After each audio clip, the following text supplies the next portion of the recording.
মানুষ সবসময় ভাগ্যের কাছে হারে না, কখনো কখনো প্রিয়জনের অবহেলা আর বিশ্বাসের কাছেও হেরে যায়। অধিকারটা মাত্রা ছাড়িয়ে গেলেই সম্পর্ক ভাঙতে শুরু করে। একজন বুঝতে পারে ভুল করছে, অন্যজন ভাবে বড্ড বাড়াবাড়ি করছে। অন্যর ক্ষতি করতে চাইলে নিজের ক্ষতি হবেই। হয়তো ক্ষতির ধরন ও সময় একটু ভিন্ন হবে, তবে ক্ষতি হবেই, কারণ প্রকৃতি তার আপন গতিতে প্রতিশোধ নেয়। সম্মান করলে সম্মান করব, ঘৃণা করলে ঘৃণা করব, ইগনোর করলে অফকোর্স আমিও ইগনোর করব। It is not my attitude, it is just my self respect. Self respect হারিয়ে কাউকে প্রয়োজনে অতিরিক্ত ইম্পর্টেন্স দিলে সে একদিন না একদিন লাথি মারবেই।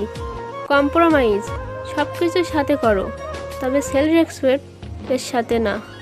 যদি জীবনে একটা ডিলিট বাটন থাকতো, তাহলে কিছু স্মৃতি, কিছু অনুভূতি আর কিছু মানুষকে মুছে ফেলতাম জীবন থেকে। শরীরের অঙ্গ কেটে ভালোবাসা প্রকাশ করা বোকামি। যার কাছে চোখের জলের কোনো মূল্য নেই, সে রক্তের দাম দেবে কীভাবে? মানুষকে আপন ভেবে কী লাভ? কাউকে হাসালে ভাবে জোকার, কাঁদালে ভাবে নিষ্ঠুর, ঘনিষ্ঠ হলে ভাবে খারাপ মতলব, হারিয়ে গেলে ভাবে বেঈমান। সম্মান যদি করতেই হয় তাহলে গুণ দেখে করো, ধনসম্পত্তি দেখে নয়। বিশ্বাস যদি রাখতেই হয় তাহলে নিজের ওপর রাখো, অন্যের উপর নয়। বিয়ে যদি করতেই হয় তাহলে চরিত্র দেখে করো, রূপ দেখে নয়। আমি কখনোই তোমার কাছ থেকে দূরে সরে যাইনি। হঠাৎ করে অনেক মানুষ তোমার আপন হয়ে উঠেছে, আর সেই ভিড়ে আজ আমি হারিয়ে গেছি। কি করছো? কোথায় যাচ্ছ? কেন যাচ্ছ? কার সাথে যাচ্ছ?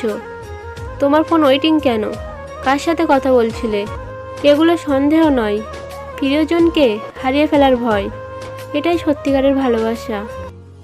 ডিপ্রেশন শুধু প্রেমের কারণে হয় না, মাঝে মধ্যে প্রিয় মানুষদের হারানোর ভয়, ফ্যামিলির চাপ, টাকা পয়সার চাপ, ক্যারিয়ারের চিন্তা, একাকিত্ব, ভবিষ্যৎ ভাবনা নিয়েও হয়। আমি সেই পাখি যার কোনো বাসা নেই, আমি সেই আকাশ যার কোনো ভাষা নেই, আমি সেই নদী যার বুকে ঢেউ নেই, আমি সেই মানুষ যার একটা মন আছে কিন্তু বোঝার মতো কেউ নেই। কত হজম করতে শিখুন, এটা অনেক বড় গুণ। আপনাকে জীবনে জেতাতে সাহায্য করবে।